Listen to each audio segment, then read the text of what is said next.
If you like to talk about combat sports and you want to join the discussion, click the subscribe button below and the bell notification icon next to it and join Knucklehead Nation.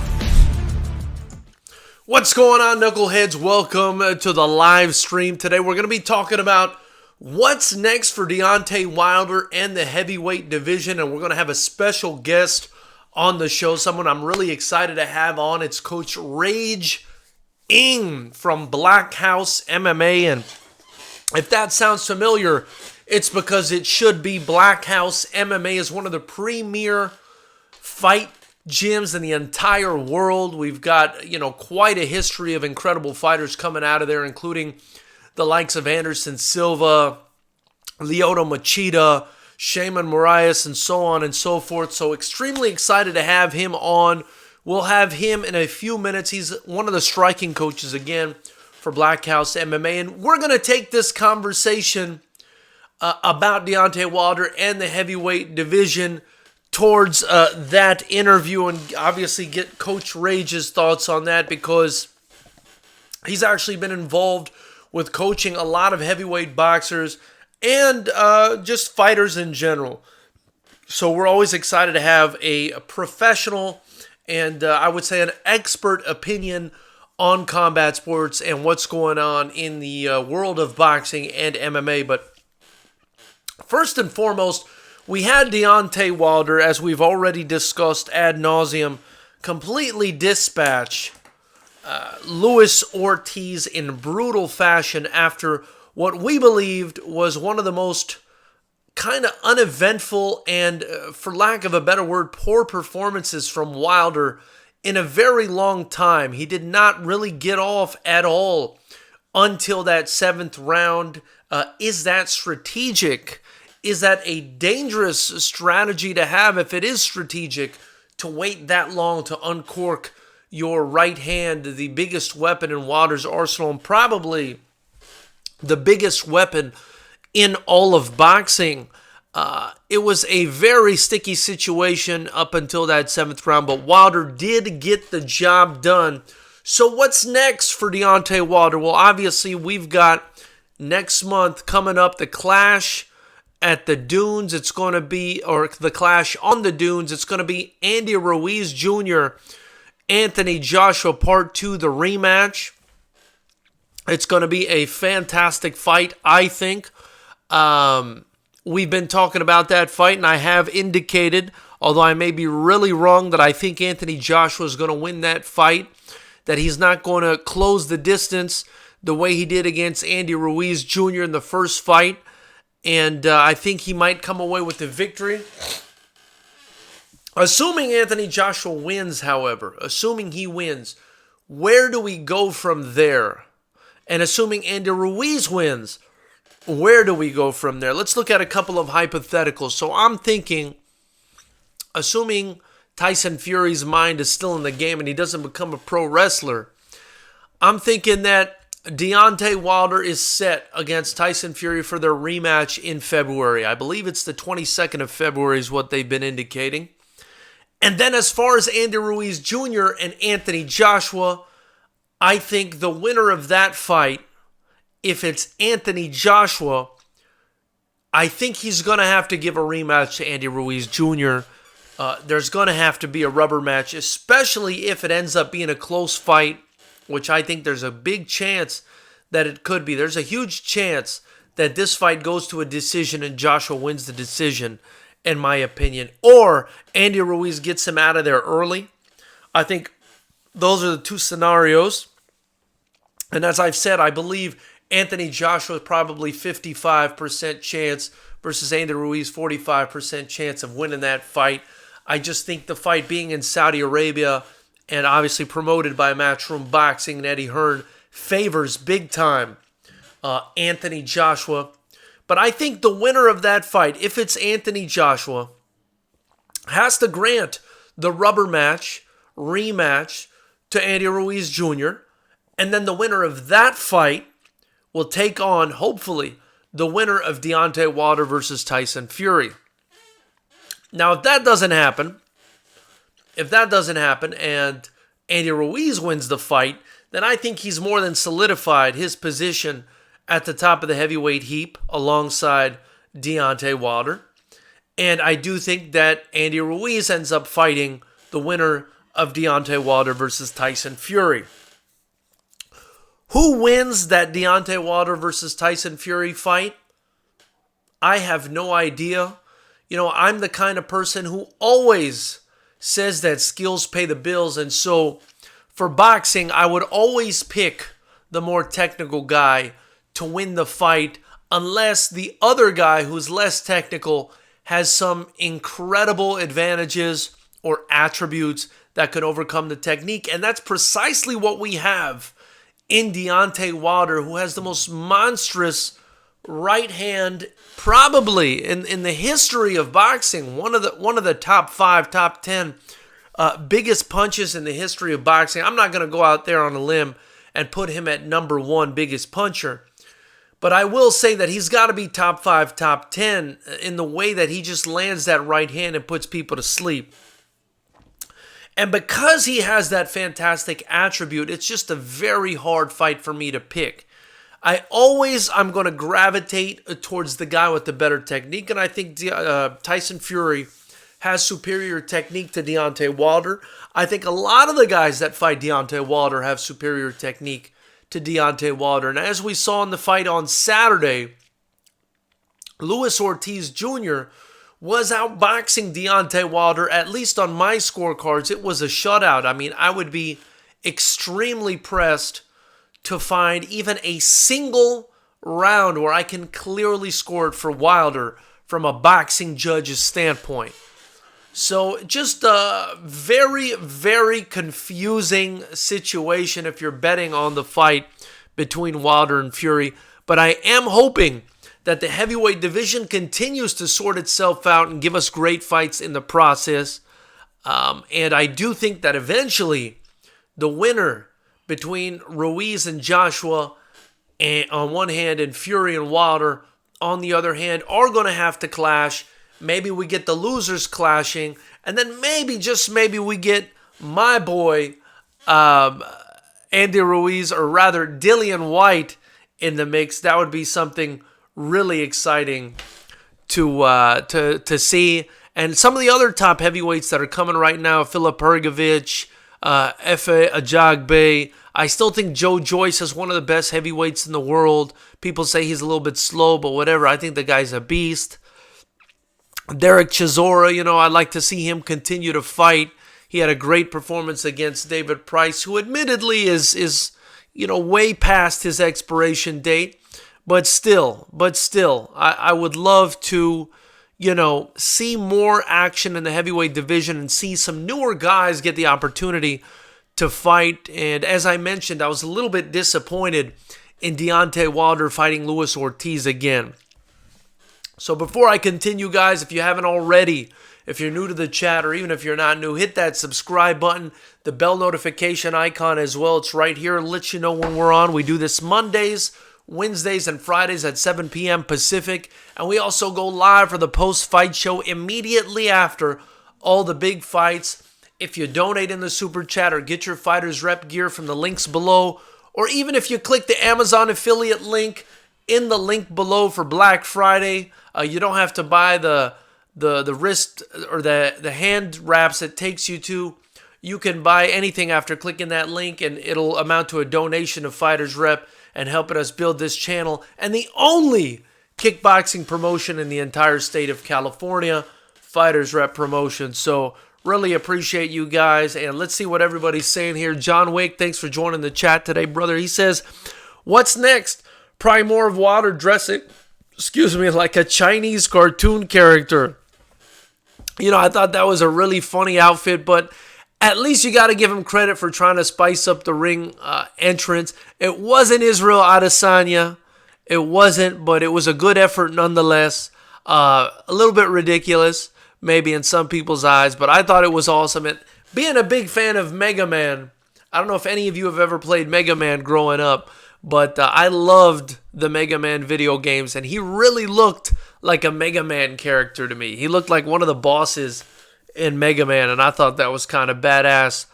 I kind of equated him to Metal Man from Mega Man 2. I think that game was released in like 1985 or something like that. But definitely, I'm a fan of Deontay Wilder.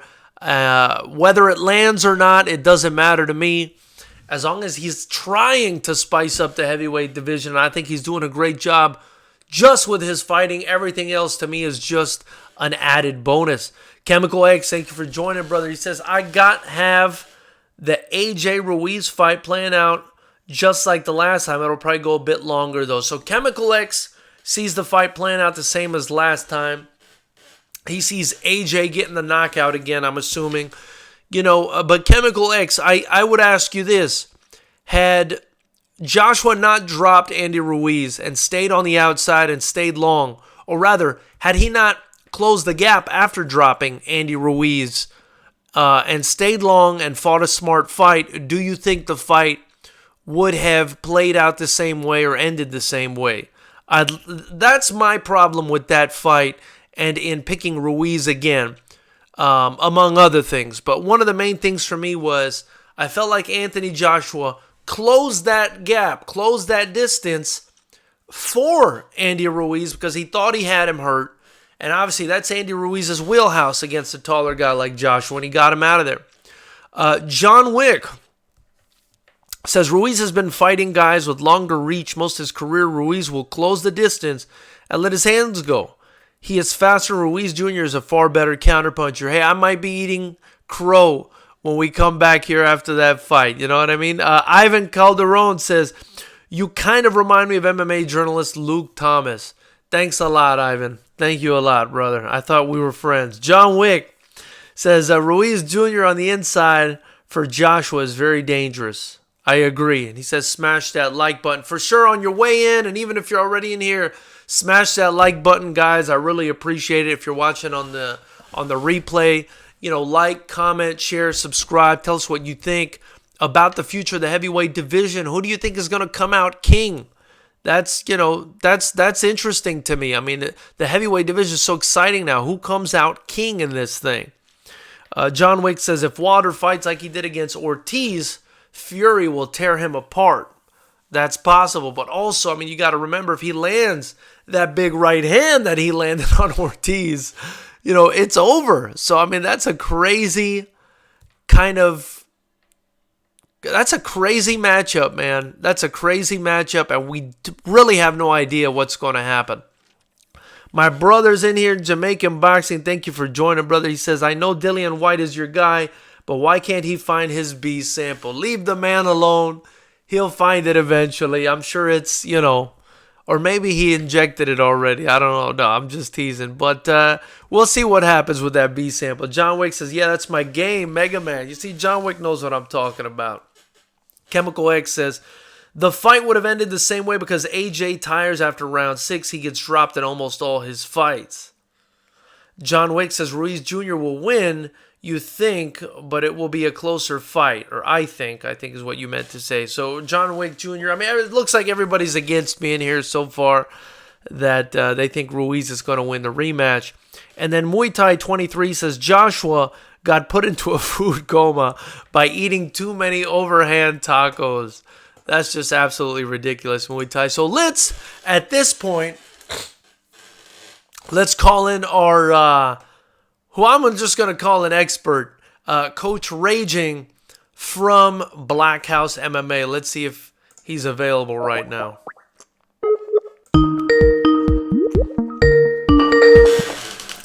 Hello. Coach Raging, how are you, sir? I am awesome. How you doing? I'm doing well and really, really excited to have you on the chat. We've got some of the usual suspects here in the chat, and I'm pretty sure they're excited about hearing what you have to say about the heavyweight division and so on and so forth. But before we get into that, just, a brief, in a nutshell, a paragraph or synopsis about yourself, just to kind of introduce you to everybody. Let me know a little bit about yourself, Coach Rage. Let them know. So what you're asking is, who are you and why should anyone care what you have to say? Absolutely. Well, my name's Rage. I am a CSAC professional trainer for boxing, kickboxing, and MMA. I have worked with several champion level and elite level heavyweight boxers, and I'm a coach at Blackhouse MMA, where we just have an endless pool of some of the best fighters and mixed martial artists come through there and train there, and I'm lucky. I am gifted. I am just so grateful to have that experience. You never know when Lyoto Machida or Anderson Silva or the Nogueiras are just going to stop in and share some knowledge. So that's where I work currently. I have extensive background or education in biomechanics or exercise mechanics. I have an advanced certification called RTS, Resistance Training Specialist, and I have that at the master's level. Which is a very comprehensive anatomy, physiology, and exercise mechanics education course. I'm an expert in power development or athletic power development. I've worked as a strength and conditioning coach for several fighters, all levels from amateur on up to world champions, actually. So I guess that's me in a nutshell. And you've also worked with, I'm proud to say, with Fighters Rep Promotions. You had, who was essentially my only state camo champion back when we were doing MMA shows. Back when you were doing MMA shows. Somebody abandoned me. Somebody had a great promotion and said, I'm going to go do unified rule kickboxing. You know what I did? You know what I did? I trained my guys to fight kickboxing. So we're coming. What is it? February 28th? February 28th. Debuting, baby. I really appreciate you guys. I really appreciate you guys getting on the card. It's always, let me tell you, it's a real honor to have you and Blackhouse on my cards, man. It adds so much legitimacy to the promotion to have a team like that. I mean, I was actually just mentioning it before you came on. I mean, that's such a legendary, iconic gym, And one of the kids that he's not a kid, he's 19, 20, he's young. He's a young fighter, but he's affiliated with Machida Karate, and I'm trying to get him on that card because it's really exciting to see the Shotokan karate style in a kickboxing venue.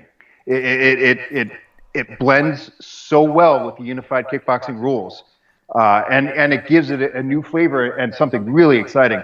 So anyway, I guess I just outed Michael Claycomb. Hey, and I'm really excited about it, and get this. I might actually have somebody affiliated with Machida as a pro competing on this card.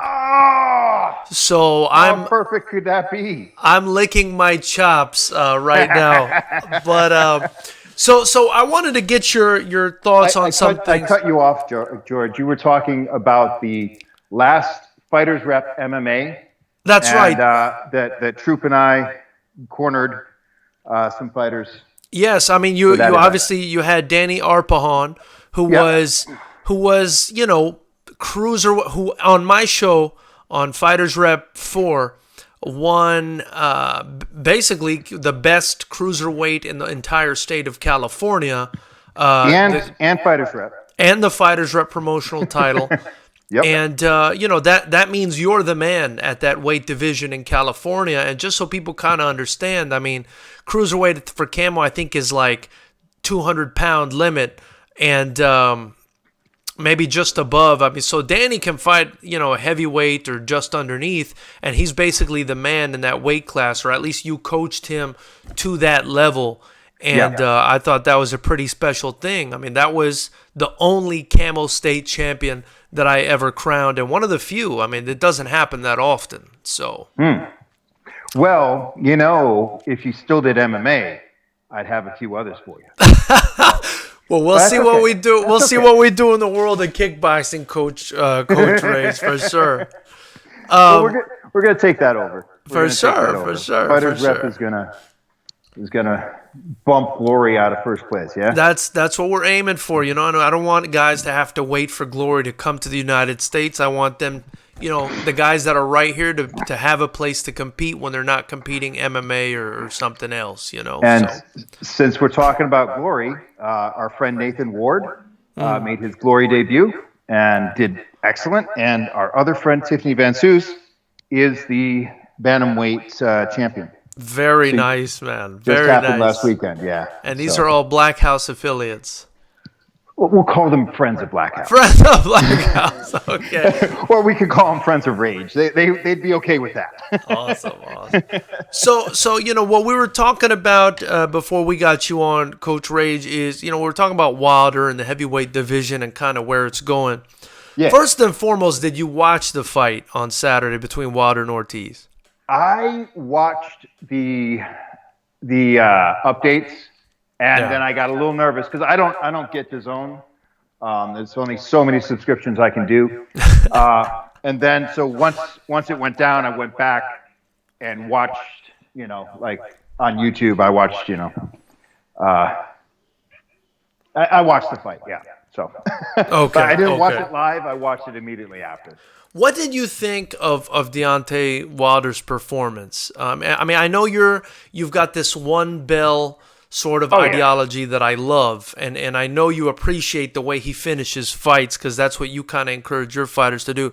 But what did you think of his performance up until the knockout? So the night that it happened, and immediately watching it, I didn't like it, But now that I've gone back and rewatched the highlights, I appreciate it a little more. I think I sold Ortiz short. He's very talented, and I watched some of the highlight stuff, some of the promotional stuff leading up to the fight, and Ortiz's strength and conditioning coach did a lot of things just wrong. So I thought that Wilder was just going to go out and do to Ortiz what he did to Dominic Brazil. I thought it was just going to be an execution. And usually when Deontay fights somebody more than once, he figures them out, goes out, finds that spot, knows that spot, and just lays him out. Yeah. But watching this fight, there was a lot more thinking and chess playing, if you will, than I'm used to seeing in a heavyweight fight. And both these guys are really intelligent fighters, especially Ortiz. Ortiz, I think, is one of the more underrated boxers. Everyone ducks him though. That's why they don't know who he is. But can I tell you, rewatching the knockout in slow motion from every possible angle, it was just amazing. Yeah. Absolutely amazing. And then, Wilder, he's what, 220 pounds? So he's 6 foot whatever, 6'5", 7 foot, however tall. He's very tall, but he's not very heavy. But just a freak of nature. But gets a lot of leverage on that right hand. And he's getting better. Yeah, so you don't necessarily see it because his defense has always not been very good. And the other thing, if I can say, about Wilder and Ortiz, you got opposite stances. And that always makes everyone look. I mean, southpaws, everyone used to hate southpaws back in the day. They're more common now. But it makes it fighting a southpaw is hard for everybody. An orthodox fighter fighting a southpaw, that's where you get the opposite stance. That's where you get the lead hand getting stifled and stymied. But southpaws fighting southpaws doesn't look very good either because they're not used to fighting southpaws. Right. Anyway, so they have a style that's rear hand dominant. And when you're opposite stance, that works fine. But when you're same stance, then it looks a little amateurish. But I don't know. Deontay Wilder's defense is not the strongest.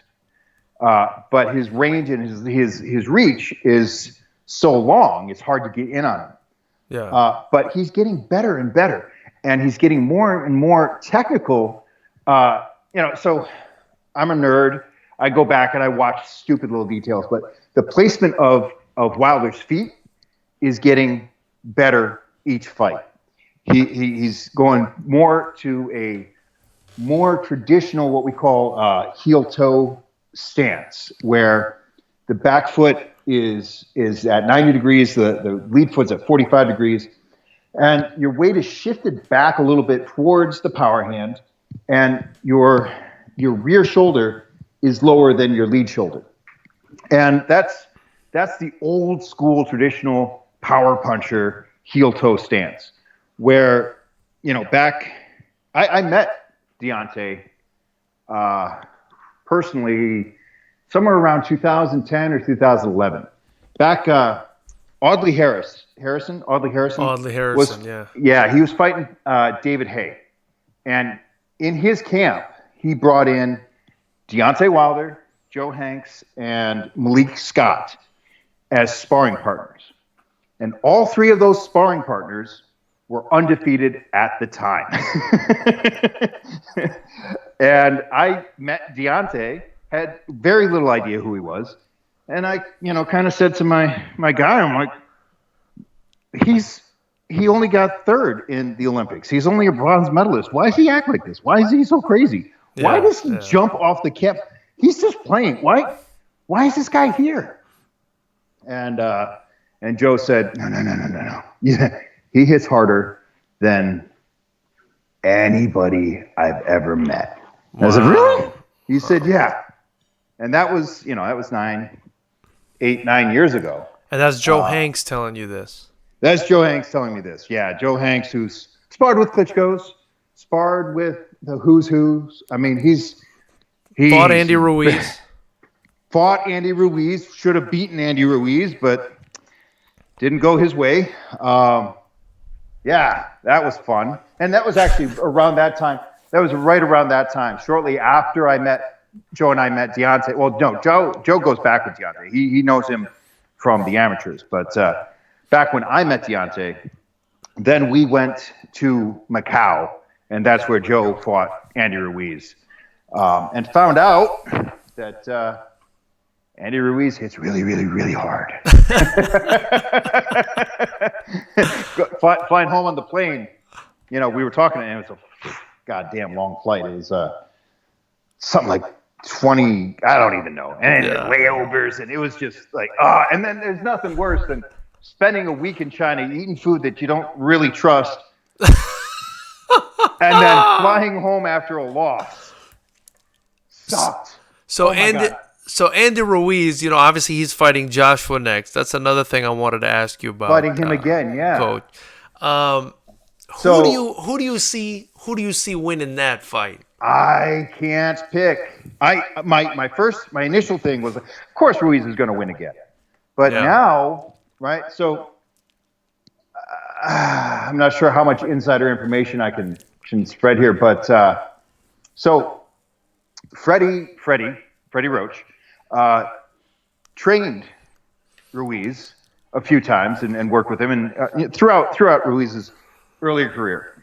And Freddie is not happy about how much weight Ruiz is losing, how he's losing weight, and why he's losing weight. I've heard that. Right? I saw that on YouTube, I think. Yeah, that's what he said publicly. And then, behind closed doors, the how he's losing weight and the why he's losing weight. Yeah, people are not happy about that. So it could be bad. It could be bad. Weight weight in combat sports, people oversimplify. They, we have an epidemic of problematic weight cuts in MMA because people make it a simple issue, and it's not simple at all. There's a right way to do it, and there's a million wrong ways to do it. And so we'll see. We'll see. I still think Ruiz. I don't think Ruiz lost to Parker. Yeah, I didn't think so bullshit, either. Right? So Yeah. we have a true undefeated boxer, Mexican stylist, knockout artist, who's been boxing since he was a child, and is very good and very talented, but people want to overlook him because he's fat, right? Yeah. But now he's not so fat. Is he still going to hit as hard? And is he going to be better, or is he going to be worse? Or I don't know. Based on what you've seen and heard, only what I've heard, because I haven't seen him. I haven't seen him since, I think he's with a new trainer in Vegas. We were supposed to. Some friends of mine were supposed to have a sparring session with him, but things didn't work out, and so it's all, this is all hearsay, Your Honor. I've got nothing. Hearsay and speculation. It's just me, piecing together people that know more than I do and hearing what they say and then saying, ooh. So my gut tells me, of course it's going to be a repeat. Of course AJ is going to get knocked out. I've always thought AJ was overrated. Why is that? Well, because of the money behind him and the easy fights leading up to him, and and then as you watch him, as he goes on later and later, his form deteriorates, and that's because of poor strength and conditioning. Not that he's not working hard, but he's choosing the wrong exercises. Now, some people, like Freddie Roach, says, "Oh, you're lifting too many weights." It's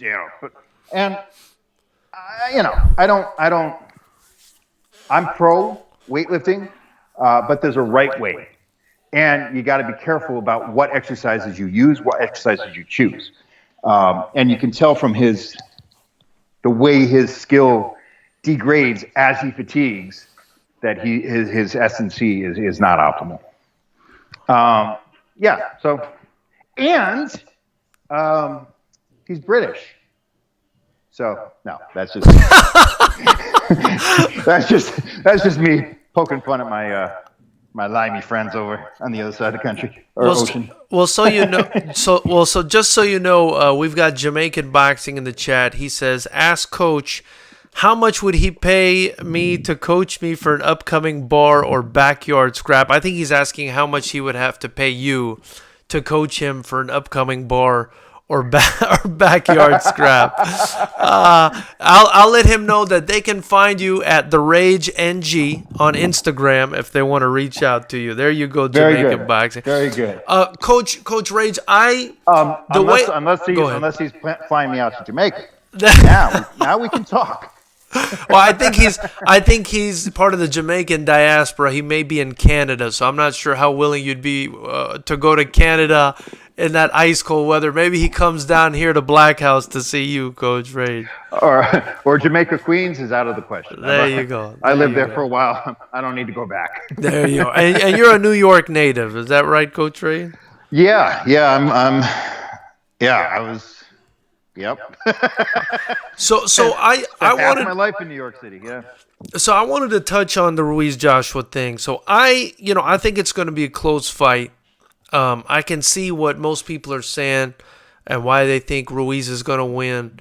But for me, the way I saw the first fight, and tell me if I'm a little bit flawed in my reasoning here, is I felt like Joshua dropped Ruiz and then kind of closed the distance for him after dropping him and kind of walked right into Ruiz's wheelhouse. I felt like if he would have stayed on the outside, it might have been an easy night for him. So I mean, am I don't wrong think in thinking that? Anyway, no. But we'll see. Yeah, yeah. Um, Hello. who was Fury's trainer? Say that again. Tyson Fury's trainer. I got him confused with. I was like, oh, and then Ben Davison. I don't know. I wouldn't know the name anyway. Yeah. It's like, wait, what? And what do you think? And what do you think of that Fury Wilder rematch if it happens? Who do you like in that one? Take a guess. I think you like Wilder. I think you are correct, and I think it happens sooner than later. No. Yeah, that's the thing. Is okay. So Let me in, Coach. Let me in. I want to know because I saw Tyson Fury box Wilder's ears off for 12 rounds. I mean, it's what I saw, and then I saw him. Also saw King Kong. Yeah. Box Wilder's ears off. Right. And what Wilder says, I only have to be perfect for 2 seconds. But Wilder is getting better. Fury is not. Fury can't get better, and there is zero antidote for power, and people don't. You cannot comprehend how fast, how hard Wilder hits. Yeah. I mean, the difference between a really good elite professional and then that freak of nature is incomprehensible until you feel it. Yeah. And I've been involved in martial arts most of my life. I've been fighting all of my life. 25 years I've been either fighting or coaching at a professional level. And I will hold pads and mitts and okay, so Blake Troop doesn't kick that much, which, that's one of our sticking points. He's more of he likes to ground and pound, but man, I had to go shopping to find Thai pads that I could use for him to kick. Wow. And people don't understand because everyone's, oh, yeah. No. Until you feel it, you don't understand. And that's the kind of power we're talking about with Wilder. Yeah. And the other thing about power is it comes with speed. So anything happening more than, I forget the exact place, like 0.4 of a second, your brain can't change it. And it is possible for the hand to move faster than your brain can register, that your eyes can see. The hand is faster than the mind. And then when you're dealing with that kind of speed and power, there's nothing you can do about it. And so once it happens, boom. Is that the biggest right hand you've seen in boxing? I mean, some people are saying it's the biggest. Some people are saying he's the hardest puncher in boxing history. I think it is. I think it is. Wow. Now, if we're gonna go pound for pound, right? Julian, the Hawk, Jackson, right? Yeah, but he was. What was he? Middleweight or? Yeah. No. Yeah. He was around there. Somewhere around $170. But I mean, the other thing is the sounds that these punches make. For sure. Wait a second. That is somebody chopping wood? That doesn't sound that doesn't sound like boxing. That sounds like somebody went into the library, took a stack of books, and slammed it on the table. It's like, wait a second. What the hell is going on? One of the guys in the chat, Coach Ray, is Jamaican boxing again. By the way, John Wick, another person in the chat, says this is so freaking cool. So I think they're enjoying this conversation. But Jamaican boxing said when John Wilder Wick got his brown belt in jiu-jitsu under Professor Higgin. Who's that? John Wick. Oh. Keanu Reeves just got his brown belt. Oh, okay. So Jamaican Boxing says, when Wilder knocked the perm out of Luis Ortiz's Jerry curl, I knew he was special. So I mean, did you see that replay? That in slow motion. Oh, right. And it's like, and because I did cadaver anatomy and studied biomechanics. The spine does not bend that way. So there's something. It's called type 3 mechanics of the spine. So your spine can bend sideways, it can bend forward and backwards, and it can rotate.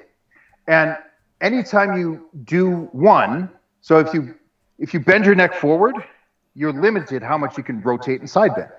right. And he placed it so perfectly that all 3 movements were happening at once. Oh, And it's like, I would be surprised if that didn't herniate a disc, or I mean, there's some like, wow. And then Ortiz gets up and does a Princess review after that. I'm like, wait a second, you should be in the hospital. Yeah. And then like the slow motion like Phantom Cam with the sweat just spraying across, spraying across. Like, yeah, that's when you're like, I'm not sure I want to be ringside. Like, and then so much. And then his like the skin on his scalp and his hair was all contorting, all weird and stuff. Yeah. Like, I was like, that man, is not normal. That is not normal. That was a monstrous right hand. That was a monster of a right. And it didn't look like he swung it as wildly as he usually does, or it was just a clean, short right hand. And then, from one camera angle, you're like, that didn't even, wait, what? That didn't even hit. And then from the other camera angle, you're like, oh, wow. Oh, I hope he's okay. And then when Ortiz fell, it's like, that's not how people are supposed to fall ever. Yeah. And wow. Yeah.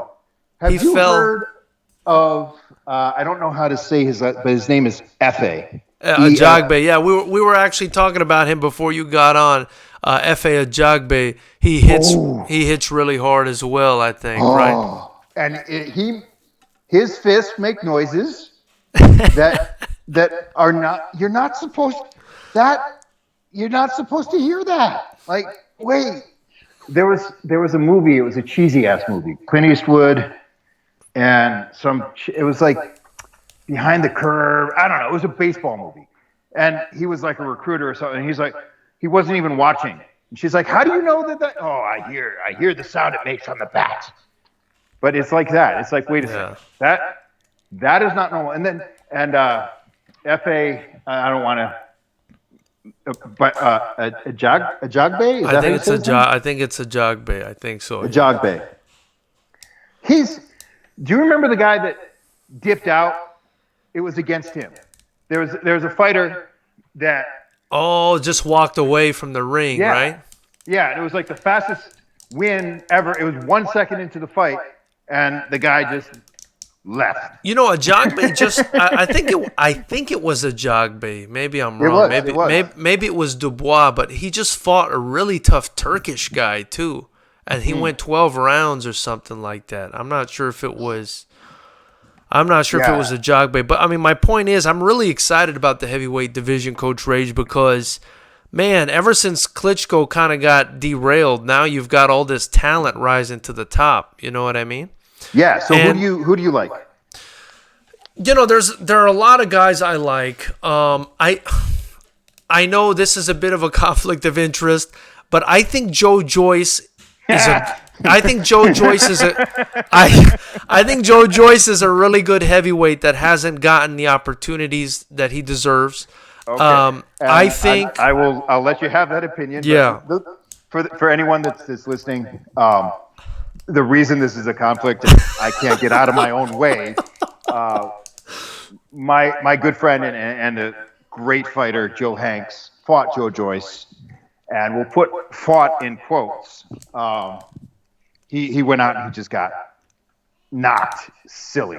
Yeah. Made a technical error, and Joe Joyce is hot. That's not even a person, is it? I mean, how tall is he? He's like, a big boy. 6'7". He's a big boy. over 900 pounds or something. I don't know. Yeah. I can't. Anything, I can't count that high. I don't have that many fingers. But Well, damn, I think he's talented. I mentioned F.A. Ajagbe earlier. Yes. There's also a guy, Philip Hergovich, who I think is talented. I haven't seen him. He's talented. Yeah. I like Dillian White a lot, although he's having Do some you? issues. Yeah, I like I don't Dillian know. White a lot, man. I like him a lot. I can't. Sometimes, sometimes I have a hard time differentiating. Like this is me just being honest. Yeah. I will yeah. see somebody, dislike them, and then find everything that they do wrong technically. It's confirmation bias. I see. I don't like you as a person, so I'm going to point out everything you do wrong technically, so I don't have to like you as a fighter. Ha! Yeah. That's what I do, and that's kind of what I did with Dylan White. Derek Chisora, I like. Derek Chisora, even though he keeps getting there, and he falls short sometimes, but I really think on a good day, Chisora can still shake things up. Now, you want to talk about sounds that fists are not supposed to make. And I was just going to ask you, because I know your guys, you've trained with Derek Chisora. Derek Chisora, when he goes to the body, and it's like, what? How does that happen? Like, bodies don't make that noise and fists don't make that noise. So where is that noise coming from? Yeah. And how are you still alive? And why aren't you crying? Man, he really roughed up David Price in that last fight. Really roughed him up. I mean, so right before that fight, he was out here in Los Angeles, and he was sparring with our Blake Troop, my light heavyweight, soon to be heavyweight MMA fighter, Joe Hanks. And Joe and Derek are good friends, and they've been traveling across the globe to help each other out for many years now. Do you guys ever train with Charles Martin, Prince Charles Martin? Well, okay, so I'll put the word we. I will say Jamal Abdullah. He is, in my opinion, boxing's best kept secret. He took Jamal. Okay, so Jamal was Joe Hanks's coach. Joe Hanks was brought out here to work for a program called All American Heavyweight Boxing, and Michael King, who was a producer of Oprah, got this great idea to make American heavyweight boxing great again and shoot a reality television show while doing it. And so he put in this great facility in The Rock down in Carson. And they have thousands of hours of footage. The show never got made, but Charles Martin came out of that program. Derek Brazil came out of that program. Malik Scott was affiliate. Did Gerald Washington have something to do with that as well? Yes, he was out of there, right? So it was a hugely successful program as far as a shot in the arm for the American heavyweight in boxing. Tremendous things happened, but as a television show, as other things, things didn't work out. So Jamal Abdullah was brought out to participate with the All-American Heavyweight Boxing program. And Charles Martin was auditioning for that, and everyone passed up Charles Martin. He's too goofy. He's too goofy. His movement, he was awkward, and he was gangly, and he didn't have the physique. But, Jamal looked at him, and he said, when I look at him, I see a horse upside down. And it's like, no, look at a horse's legs. Horse's legs are skinny, just like Charles's arm. Now, you go and hold, and you see how Charles hits hard. Charles hits hard. So, long story short, Jamal took Charles from never throwing a punch in his life to world champion in 5 years. And I give all the credit to Jamal Abdullah. Yeah. I worked with Charles as his strength coach and we were always Malik Songbird, or Birdsong, sorry, I got his name wrong. Was good friends with him for a while. They were always, we were in camp together a lot. But then, Charles made some bad life choices. And, he when he fought AJ, he did everything in his power to not train right, to not eat right, to not sleep right, to just stupid shit that kids do and that fighters do. And it's really just a tragedy, because he could have been so much more, but he didn't. He made bad choices, But yeah, I did. I knew him quite well. Awesome. So, you've worked with a lot of these guys. I tell everybody on the chat all the time that, I believe California, especially here in Southern California, we're the mecca of combat sports. I agree. And I tell them, Fighters Rep is sort of my way to prove it to it's the chip on my shoulder. It's not just your way to prove it, but it's your way to take over. Hopefully. There's no way it can't happen. You've got in on the ground floor, and there is so much talent. It's crazy. The guys that don't cut it here are head and shoulders above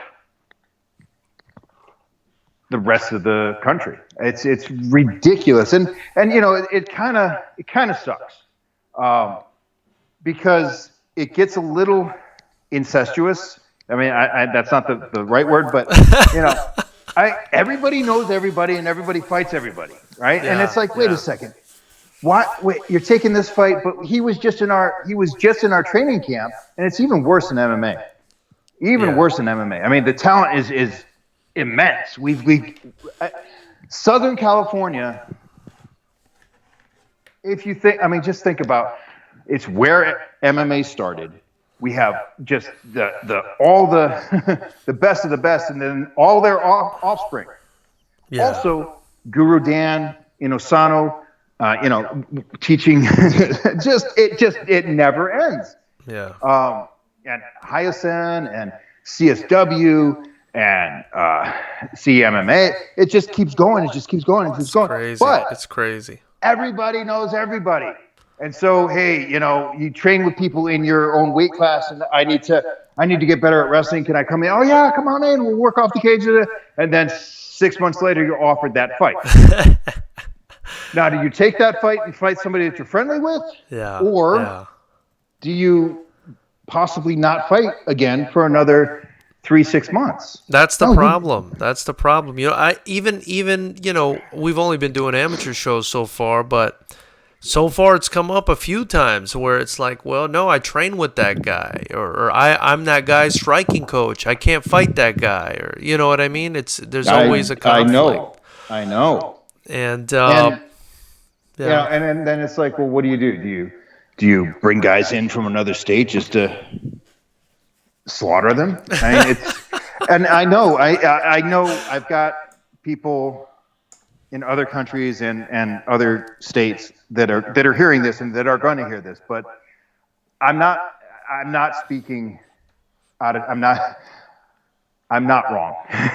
the level of talent here, and just the magnitude, the number of people that are high level, and working with each other and passing on tips. It's serious, man. Yeah. This is where it's at. And my boy Primo over in New York City, he's getting mad at me right now, but he knows I'm not lying. Yeah. I wanted to say, and this goes to what you're saying. Just off the top of my head, and I'm writing the names down so I don't forget them right now, but just guys that have fought for Fighters Rep. Mm-hmm. Right now we've got Roman Puga. Yep. Sonny Imhotep. and Jarrett Connor just got offered a fight with Bellator. So I mean, these three guys that have just fought on my Fighters Rep shows have already fought for Bellator. And then I've got Trevor Wells, who was one of my champions as well. By the way, Roman Puga, Jarrett Connor, and Sonny Emotep were all three Fighters Rep promotional champions, and I'm proud to say that all three have made it to Bellator. Yep. Trevor Wells, also one of my champions, just won his fight by unanimous decision on Friday in Combate Americas. Right. So, absolutely, I mean, it's madness, the amount of talent that I get to see on these shows and the amount of talent I've been around, and then we go back to the camps, Blackhouse MMA. I mean, I look at my camp, I look at the camps that I get to, work with and get fighters from, and I'm blown away, man. Blackhouse MMA, CMMA, CSW, Hayastan, like you said, there's Kings MMA, Saxon, Muay Thai. It's just, the list goes on, and it's incredible. It really is, man. It really is. And then there's a number that we're forgetting. Yeah, totally. And then, like, I don't know. Do you know Benny the Jet Urquidez? Of course. Okay, right? So how many people has he coached and given black belts to that went on and started their own little thing? And then that trickles down. John Hackelman comes to mind. But Systems Training Center. Systems, right? Dan Henderson's fitness. It used to be Team Quest. And then the Fight Academy out in Pasadena. The arena down in San Diego with Chris Lieben and Coach Chuck. Oh, it's crazy, man. It's crazy. I mean, if we're going to go down to San Diego, right? Oh, it keeps going. It just keeps going. It really could. It really could. There's open sparring in Pasadena at the Fight Academy. By the way, look how small of a world this is. So Chris Cully, the Murder Show. Yes. He was the first person to ever be interviewed on this podcast, on this show. You're the second. And he and I were just hanging out. There you on go. Saturday. And he said, I'm sorry to cut you off, but he said that, so a lot of times we go on here and we kind of air it out. We air out these BS, kind of the boxing establishment culture when it screws over fighters. We like to air them out for that. Right. And we were airing out the WBC and stuff like that, especially in Chris's situation because he wasn't getting the title shot that he deserved. I mean, he had just knocked the guy out with a vicious elbow. And the guy that got knocked out got offered a WBC Muay Thai title shot. Yeah. So he came on this show. We, let the establishment have it. And 2 days later, he texts me on Instagram saying, it looks like I'm probably getting a WBC title shot. Somebody listened to the show. Oh, that's awesome. And I thought that was amazing, man. Whoa, that never happened. Yeah, I thought that was incredible. Hey, I thought that was incredible. You ever heard of Adeline Bird? Okay, no, I'm not going to go there. Oh, my goodness. The blind one? Yes, I think she's also deaf and mute. But I'm not. Oh, my goodness. So you were saying you were in Pasadena. That's what I was, yeah. So with Chris, and Chris brought me in, and the Claycombs, Michael and Joseph, they spar there. And so they asked me to come in and put eyes on what was going on. And I was like, yeah, cool. And so I come in, and it was the most, I'm not being paid to, I'm not being sponsored by the Fight Academy. This is an unusual experience for me. It was the most well-balanced blend. There was Curtis Millender was there. Lorenz Larkin was there. Darren Smith. So there was a room full. There was 5 or 6 high-level professional MMA, Muay Thai, kickboxing fighters. Yeah. And then there was students and others, but what was amazing was there was probably the room was probably full of 30 people. About 30% of it was female. Wow. Hardcore. Wow. And I'm just like, what? Send them all. Savant's secret. What are they doing? Send them all my information. I'm dying to get females on the card. I need females on the card. Send them my info. Yeah, I will put the. Well, you reach out to Chris. Yeah, I know, but it's. Let me tell you, it's so hard to get those female fights together sometimes, Rage. It's so hard. Well, it's especially, yeah. I mean, I can't imagine doing what you do. I have so little patience for, like, you know, why are you 5 minutes late? Let alone, hey, I'm gonna fight, and then, dude, the fight started 10 minutes ago. We haven't heard from you. I can't imagine that. I would lose my shit. I would hunt people down. I'm callous to it. But continue. I mean, because I'm really interested in this story here.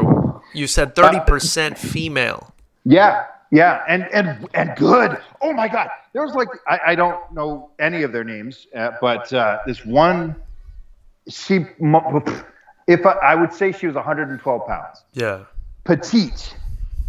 Amazing Muay Thai, and just, you know, like, and going with like everyone, and I was just like, what is going on? It was really great to see, because it's especially in Muay Thai, right? In Jiu-Jitsu, you know, there's a little bit more, because you're not kneeing each other and kicking each other in the head. Yeah. But it was